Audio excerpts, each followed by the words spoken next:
ഏതായാലും ഞാൻ പറഞ്ഞു വരുന്നത് നെടുമ്പാശ്ശേരിയിലെ ആ ചേർന്നിരിക്കുന്ന തുറവുങ്കര മഹലിലെ അഹമ്മദ് എന്ന് പറയുന്ന ഒരു സഹോദരൻ, നിങ്ങൾ പോയി അന്വേഷിക്കണം. അഹമ്മദ്, അദ്ദേഹത്തിന്റെ വീട്ടിൽ ചെന്നാൽ അദ്ദേഹം പറയും, അദ്ദേഹമാണ് 1/2 സെന്റ് ഭൂമി വാങ്ങിച്ചു തന്നത്. ഞാൻ തുറവുങ്കരയിൽ വയലിന് പോകുമ്പോൾ ഇതേപോലെ വയല് പറഞ്ഞിട്ട് അവസാനം സ്വലാത്ത് ചെല്ലിച്ചപ്പോ അയാൾ സ്വലാത്തിന്റെ സമയത്ത് ഈ സ്വലാത്ത് ചെല്ലുമ്പോ നിങ്ങൾ മനസ്സിൽ നിയ്യത്ത് വെച്ചോ, ഒരു കാര്യത്തിന് ഈ സ്വലാത്ത് ചെല്ലുമ്പോൾ മനസ്സിൽ നിയ്യത്ത് വെച്ചോ, എന്ത് കാര്യവും പരിഹരിക്കും എന്നൊക്കെ പറഞ്ഞ് അങ്ങനെ മമ്പുറത്തങ്ങൾ ഉപ്പാപ്പാന്റെ പേരിൽ സ്വലാത്തൊക്കെ ചൊല്ലിച്ച് എല്ലാം കഴിഞ്ഞ് പിറ്റേന്ന് രാവിലെ വയല് കഴിഞ്ഞ് വീട്ടിൽ വന്ന് കിടക്കുമ്പോ എനിക്ക് കോള് വരികയാണ്, തങ്ങളെ 5 കൊല്ലായി ഷുഗറും പ്രഷറും ഒരേപോലെ കൂടുതലാണ്, ഹൈ ലെവലാണ്. ഇന്ന് എനിക്കൊരു ആഫിയത്ത്, ഇന്നലെ സ്വലാത്ത് ചെല്ലുമ്പോ എന്റെ തലയിൽ വെള്ളം കോരി ഒഴിച്ചതുപോലെ പതിവില്ലാതെ ഞാനൊന്ന് വേർത്തു.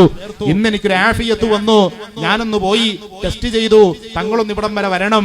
ടെസ്റ്റ് ചെയ്തപ്പോ അങ്ങനെ ഒരു ഷുഗറും പ്രഷറും അമിതമായിട്ടൊന്നുമില്ല എന്ന് ഡോക്ടർ പറഞ്ഞു. എനിക്ക് തങ്ങളെ ഒന്ന് കാണണം.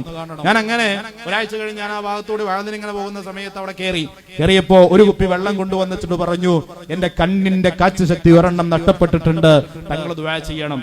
ഞാൻ പറഞ്ഞു, ഞാൻ ആരുമല്ല, മമ്പുറത്ത് തങ്ങൾ ഉപ്പാപ്പയുടെ പേരിൽ നമ്മുടെ സ്ഥാപനത്തിന് 1/2 സെന്റ് ഭൂമി നിങ്ങൾക്ക് വാങ്ങി തരാനായാൽ ഞാനൊരു യാസീനോദി മന്ത്രിച്ചു തരും. ഞാൻ മന്ത്രിച്ചു കൊടുത്തു.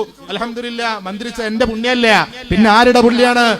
മമ്പുറത്ത് തങ്ങൾ ഉപ്പാപ്പാന്റെ പുണ്യൻ. അയാൾ ഒരാഴ്ച കഴിഞ്ഞപ്പോ വിളിച്ചിട്ട് എന്നോട് പറയാൻ, തങ്ങളെ എന്റെ വെട്ടം പോയ കണ്ണിന് വെട്ടം വീണിട്ടുണ്ട് കേട്ടോ. ഇന്നും അയാൾ ആ 2 കണ്ണിനും പൂർണ്ണ കാഴ്ചശക്തിയോടെ അദ്ദേഹം ജീവിക്കുന്നുണ്ട്. തിരുവനന്തപുരത്ത് വള്ളക്കടവെന്ന് പറയുന്ന പ്രദേശത്ത് നമ്മുടെ അനസ് ഉസ്താദിന്റെ വാപ്പയുടെ നാടാണ് ആ പ്രദേശം.